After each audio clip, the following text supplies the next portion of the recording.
여러분 안녕하세요. 재미있고 유익한 고전 단편 소설 시간이 돌아왔습니다. 오늘 들려드릴 이야기의 제목은 황낭입니다.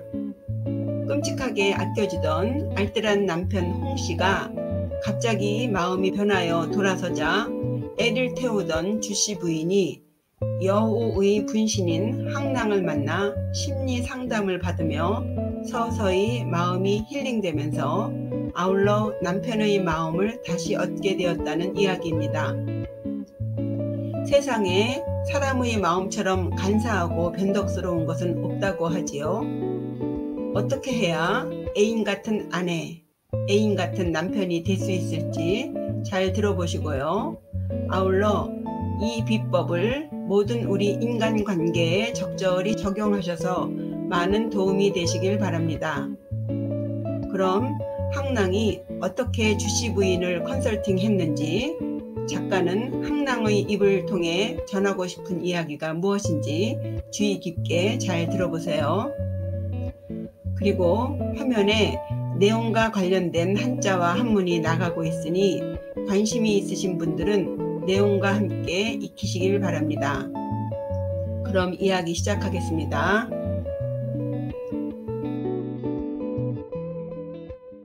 옛날 수도 경성에 홍대업이라는 사람이 살았답니다. 그에게는 주씨성을 가진 아주 예쁜 아내가 있었는데요. 두 내외는 서로 아끼며 매우 행복했습니다.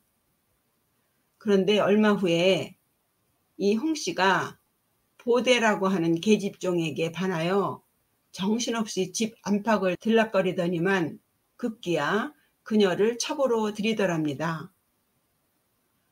어이없게도 보대는 본처인 주씨보다 예쁘지도 않고 뭘 봐도 주씨보다 나을 것이 없는데 홍씨는 그렇게 이쁘다 하던 주씨는 거들떠보지도 않고 보대만 찾아대며 아꼈답니다. 당연히 본부인인 주씨의 심기가 많이 불편하겠죠. 내색하지 않으려고 애를 써보지만 남편이 하는 꼴사나운 양을 보면 부하가 치밀어 툭 하면 이 문제를 들어 남편과 반목하며 다투곤 했답니다. 그러자 처음에는 감히 보대와의 관계를 공공연하게 드러내지 않던 홍씨가 점점 주씨의 질투에 짜증내며 아내와 투닥거리더니만 다툼이 잦아지면 잦아질수록 이젠 아예 드러내놓고 보란듯이 첩의 방을 드나들며 보대를 사랑하고 주씨는 무시하였습니다. 주씨는 번번이 우라통이 터졌지만 그래도 어떻게 해서든 남편의 마음을 돌려보려고 강짜도 부려보고 달래도 봅니다만 이미 돌아서 버린 홍씨의 마음은 꿈쩍도 하지 않으니 그의 마음을 돌려놓을 도리가 없어 그저 벙어리 냉가슴 앓듯 끙끙 소가리만 하고 있었습니다. 그러던 어느 날이었어요. 홍씨의 집이 이사를 가게 되었답니다. 그 이사간 집의 이웃에는 비단을 파는 적시 내외가 살고 있었는데요. 적시에게는 황낭이라는 처가 있었습니다. 황낭은 나이가 30살쯤 되었는데 용모는 수수했지만 말하는 폼이 매우 상쾌하고 유창하며 성격도 시원시원하고 무엇보다도 지혜로운 여자였나 봅니다. 이사 갔던 날 황낭은 주씨 부인이 청하지도 않았는데 자기가 먼저 홍씨의 집을 찾아 인사를 오더랍니다. 주씨는 그녀를 보자마자 그녀의 세련된 태도에 호감을 갖게 되었대요. 그 다음 날이었어요. 주씨는 황낭의 호의에 감사도 할 겸 왠지 그녀의 소탈하면서도 세련된 매력에 끌려서 그녀의 집을 방문하였습니다. 그녀의 집에 가니 그녀에게도 나이가 20쯤 되어 보이는 어린 첩이 있었답니다. 얼핏 봐도 그 첩은 수수한 황낭의 외모에 비해 생김새가 매우 귀엽고 예뻤대요. 그런데 어찌된 일인지 사흘이 멀다 하고 부부싸움을 벌이는 자기 집과는 달리 이사 온 지 반년이 넘게 그들과 이웃해서 살았건만 적신의 집에서는 욕을 하거나 꾸짖는 등의 험한 소리는커녕 내외간의 다투는 소리가 단 한 번도 담장을 넘어온 적이 없더랍니다.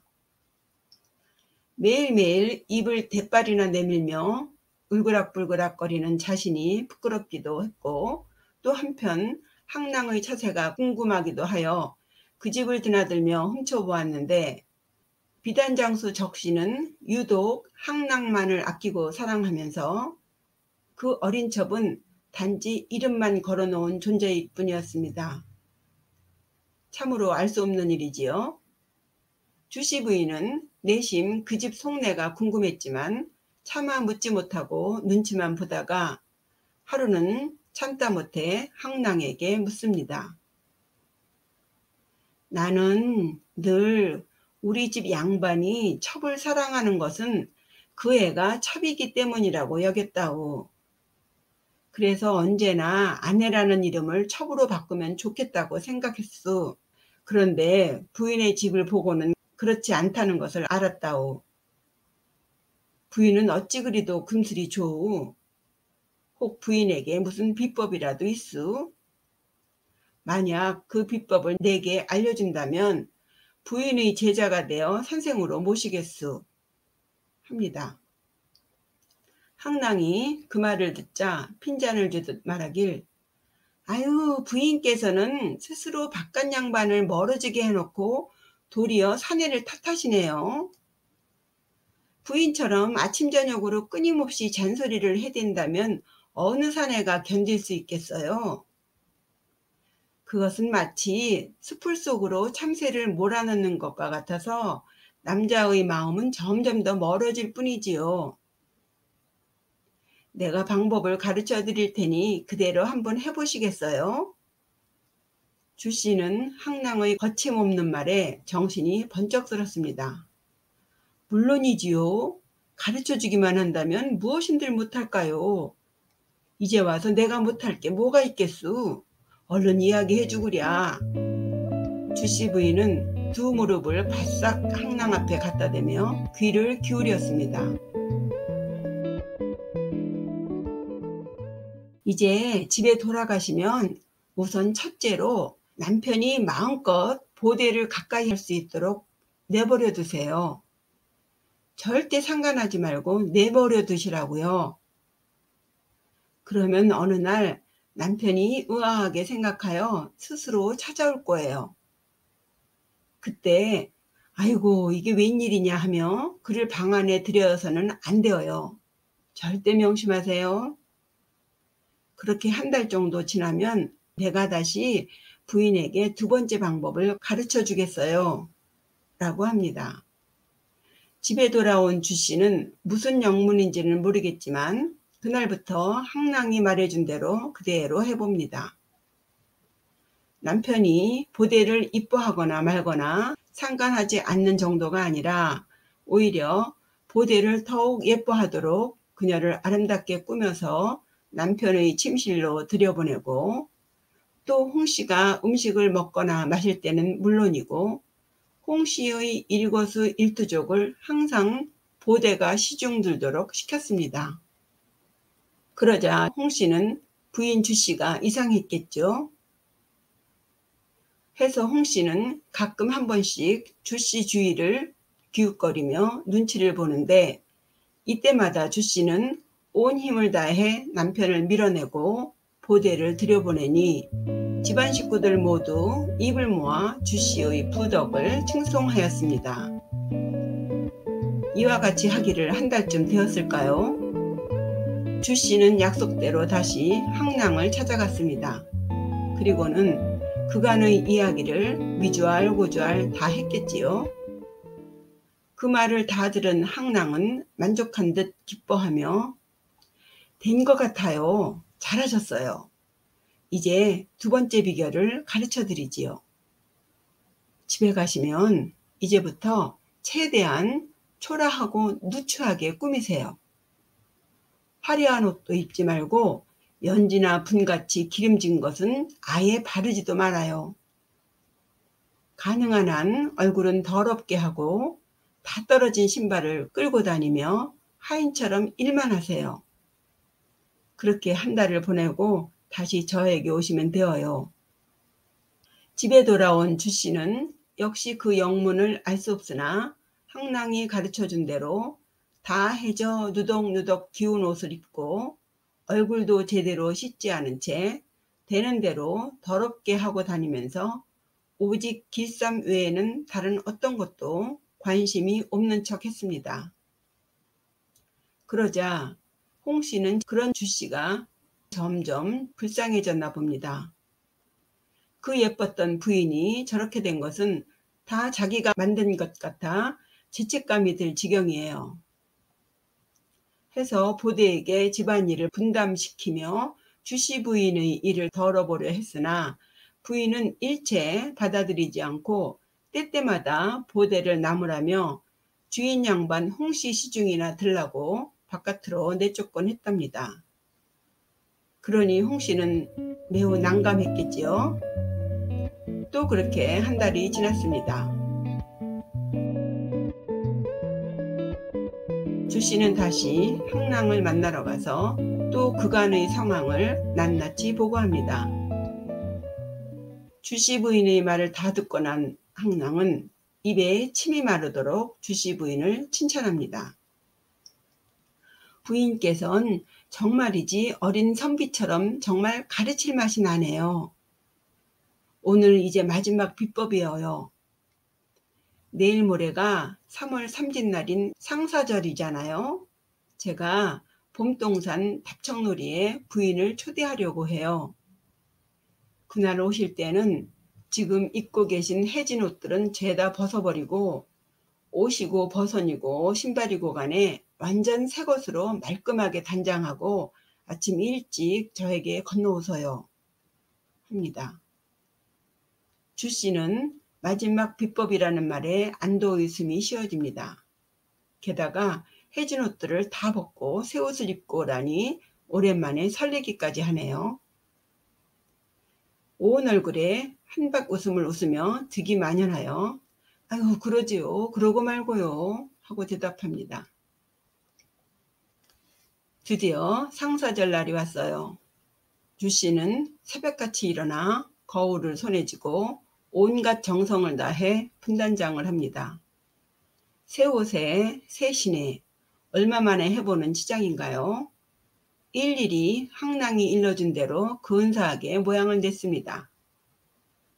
그렇게 단장을 끝낸 후 항랑에게 건너가니 항랑은 주씨를 보고 매우 만족해하며 됐네요 하고는 다시 주씨를 대신하여 머리형을 봉황색 꼬리 모양으로 말아 올려주는데 주씨의 머릿결이 어찌나 반들반들한지 그림자도 비칠 것 같이 윤이 나더래요.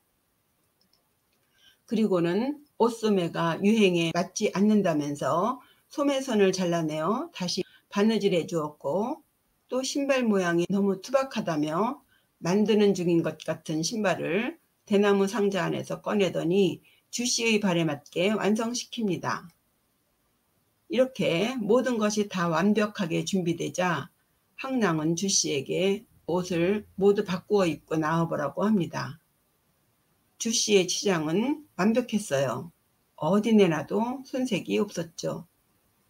끝으로 헤어질 즈음에 항랑은 주씨 부인에게 술을 마시라고 권하면서 한마디 덧붙여 당부하길 잊지 않습니다. 봄놀이를 끝내고 집으로 돌아가서 바깥 양반과 마주치게 되면 일찌감치 문을 닫아 걸고 잠자리에 드세요. 그가 와서 문을 두드려도 절대로 문을 열어주지 말아요. 그리고 이후로는 3번 정도 찾으면 한 번만 드리고 그가 입맞춤을 하거나 발을 만져도 덤덤하게 대하세요. 그렇게 반달쯤 지나면 다시 저를 찾아오세요. 주씨 부인은 항랑으로부터 들은 이야기를 혹시라도 잊을까 거듭 되뇌며 봄놀이를 잘하고 돌아왔습니다. 집에 돌아온 주씨가 눈부시게 단장한 자신의 모습을 홍씨에게 보이자 홍씨는 자신의 눈을 의심하며 주씨를 위아래로 뚫어지게 훑어보더니 평소와는 다른 묘한 미소를 지었습니다. 마치 우리 아내가 저렇게 아름다웠나? 하는 표정이었겠죠. 주씨는 남편의 그런 시선 따위는 전혀 상관없다는 듯 태연하게 답청유람 같던 이야기를 잠깐 하는가 하더니 손을 턱에 개며 피곤하다는 신용을 하고는 아직 날도 저물지 않았는데 자리에서 일어나더니 자기 방으로 쑥 들어가서는 문을 덜그덕 잠그고 잠을 청하는 것 같습니다.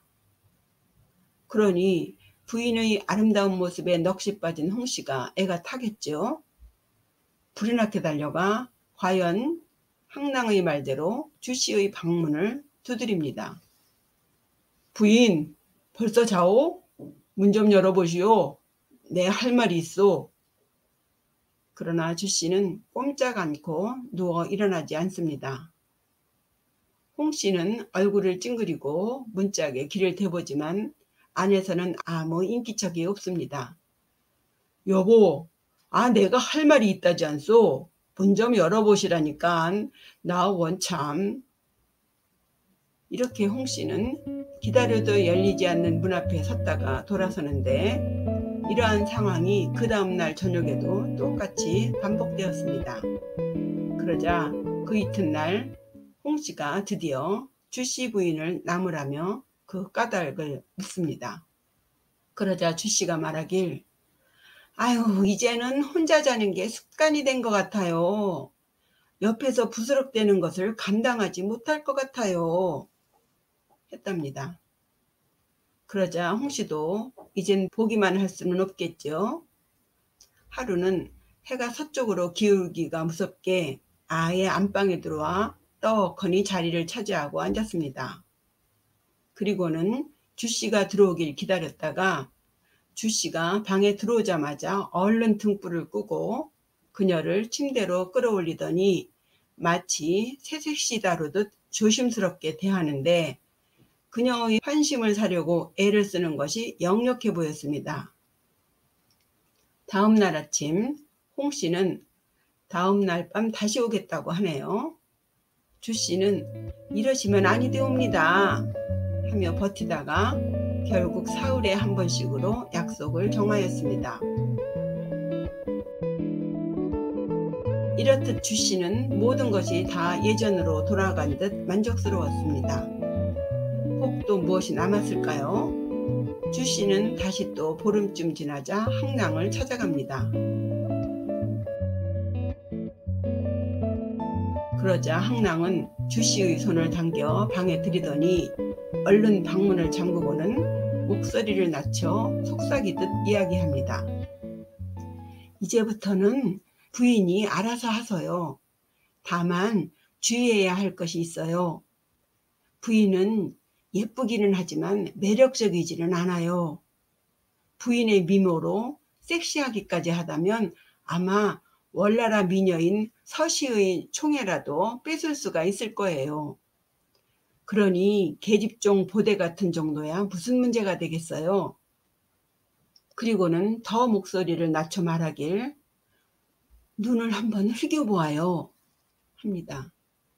주씨가 어색한 듯 눈을 흘기는 모양을 하니 항랑은 그게 아니에요. 바깥 눈초리가 좀 문제군요 하고는 또 이번에는 웃어보라고 하고는 아니에요. 왼쪽 턱이 어색해요 라고 말하며 자기가 직접 교태를 담아 추파를 던지는 모양을 해보이고 또 눈처럼 하얀 이빨을 살짝 드러내며 미소 짓는 양을 보여주더니 주씨에게 따라하라고 합니다.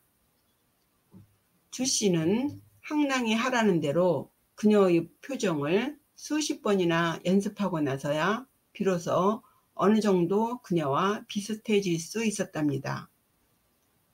그러자 마지막으로 항랑이 이르길, 이제는 돌아가셔도 되겠어요.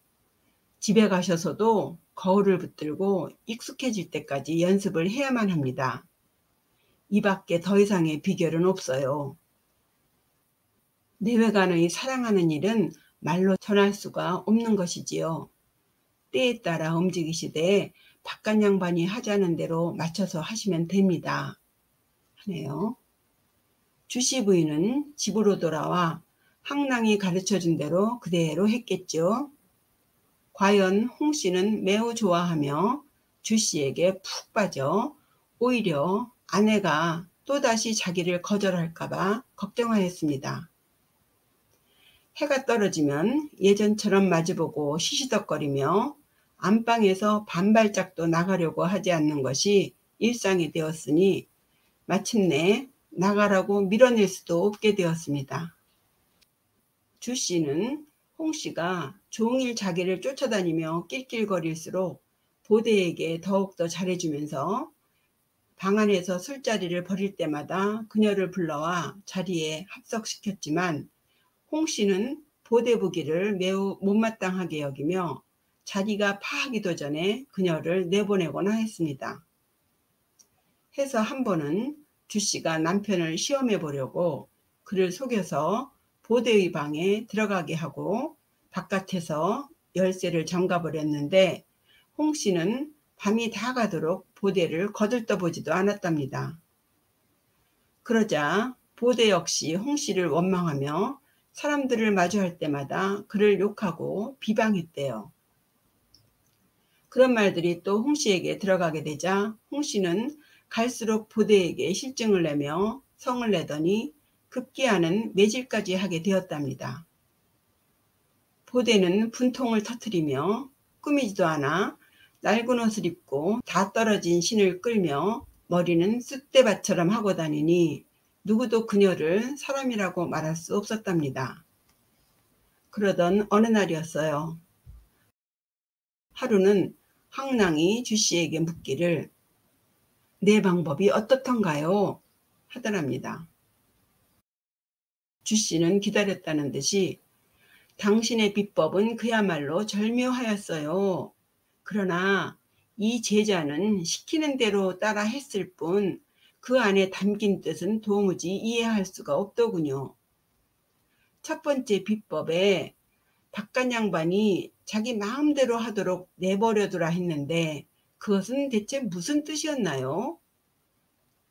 주씨의 질문에 항랑은 다음과 같이 대답하더랍니다. 부인은 이런 말을 못 들어봤나요? 사람의 정리란 낡은 것을 싫어하고 새 것을 좋아하며 손 안에 넣기 어려운 것은 보물처럼 알고 얻기 쉬운 것은 무시하기 마련이란 이야기 말이에요. 남자들이 첩을 사랑하는 것은 그녀가 꼭 예뻐서라기보다는 이제 막 그녀를 손 안에 넣었다는 사실이 흥겹고 또 얻기 어려운 것을 얻었다는 것, 그것을 좋아하기 때문이지요. 내버려두고 실컷 먹게 하면 사내지미도 물리기 마련이니 맛없는 나물국이야 오죽하겠어요? 합니다. 이에 주씨가 다시 또 묻기를 그럼 두 번째 비법으로 누추하게 보이도록 꾸미지 않다가 다시 화려하게 단장하라 한 것은 무슨 까닭이유? 항랑이 말하길 한쪽에 밀어놓고 눈여겨보지 않는 것은 오랫동안 헤어져 있는 거나 마찬가지죠. 그러다 문득 아름답게 단장한 모습을 보이면 마치 처음 만난 것처럼 신선한 느낌이 드는 법이지요. 예를 들면 가난뱅이라도 자주 좋은 음식을 먹다가 거친 밥을 보면 예전에 그렇게 맛있게 먹던 밥이지만 구미가 당기지 않는 거나 마찬가지지요. 또 부인은 쉽게 만날 수 없게 되었으니 첩은 헌 사람이 되고 부인은 새 사람이 되며 첩은 쉬운 상대이고 부인은 어려운 사람이 되는 것이지요. 이것이 바로 부인이 찾던 아내가 애인이 되는 방법이랍니다. 주씨는 항랑의 이야기를 다 듣고 매우 기뻤습니다. 이리하여 둘은 마침내 서로 비밀을 털어놓는 안방 규중 친구가 되었지요. 이렇게 몇 년의 세월이 흐른 어느 날이었어요. 항랑이 갑자기 주씨에게 말하길 우리 두 사람의 정은 정말이지 한 몸이나 다름없으니 평생 살면서 당연히 서로 모르는 것이 없어야 했는데요. 하며 말꼬리를 흐립니다. 사실은 저번부터 말하려고 했지만 부인이 놀랄까봐 차마 말하지 못했어요. 이제 곧 헤어질 때가 되었으니 감히 사실대로 말하지 않을 수가 없군요.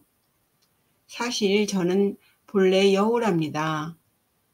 어려서 어머니가 돌아가시고 못된 계모를 만나는 병고를 겪고 서울까지 팔려오게 되었죠. 다행히도 우리 집 양반이 내게 잘해주셔서 차마 그 곁을 떠나지 못하고 연연히 하다가 오늘에 이르렀네요. 내일은 우리 친정아버님이 신선계 드시는 날이에요. 이번에 친정에 가서 아버님을 알려나면 다시 돌아오지 못할 거예요. 하네요. 주 씨는 너무도 급작스러운 소리에 그저 항랑의 손을 붙들고 흐느껴 울 뿐이었습니다. 다음 날 아침 일찍 불이 나게 항랑의 집에 건너갔더니 온 집안 사람들이 놀라 허둥대는데 항랑은 이미 온데간데 없이 사라졌답니다. 예, 이상으로 100년 묵은 여우 항랑의 이야기 들어보셨습니다. 어떠세요? 항랑이 제시한 아내가 애인이 되는 비법, 그럴듯하지 않나요? 작가는 이 이야기 끝에 한비자에 나오는 매독환주라는 고사성어를 빌어 한마디 덧붙이고 있습니다. 매독환주라는 말은 진주 구슬을 잘 꾸민 상자에 담아서 내놓으니 상자만 사가고 구슬은 돌려주었다는 말이에요. 알맹이인 진주 구슬의 귀중함을 못 알아보고 구슬을 담았던 화려한 상자를 오히려 보배로 여기는 인간의 어리석음을 말하고 있죠. 새 것과 헌 것, 어려운 것과 쉬운 것, 질박한 것과 화려한 것 사이에서의 갈등은 시대와 상관없이 우리 인간들이 풀지 못하는 과제지요. 인간의 그런 심리를 잘 꿰뚫어서 보배를 몰라보고 한순간에 놓치는 일이 없어야겠습니다. 상대의 마음을 잘 헤아려 미워하는 마음을 사랑하는 마음으로 바꿀 수 있도록 상대가 원하는 것을 충족시켜 주면서 또 아울러 자신의 바람도 이루는 윈윈의 지혜로 애인 같은 아내, 애인 같은 남편이 되시길 바랍니다. 그럼 이상으로 항랑 이야기 마치겠습니다. 구독과 좋아요, 댓글 잊지 마시고요. 또 재미있는 이야기로 찾아오겠습니다. 시청해 주셔서 감사합니다. 안녕히 계세요.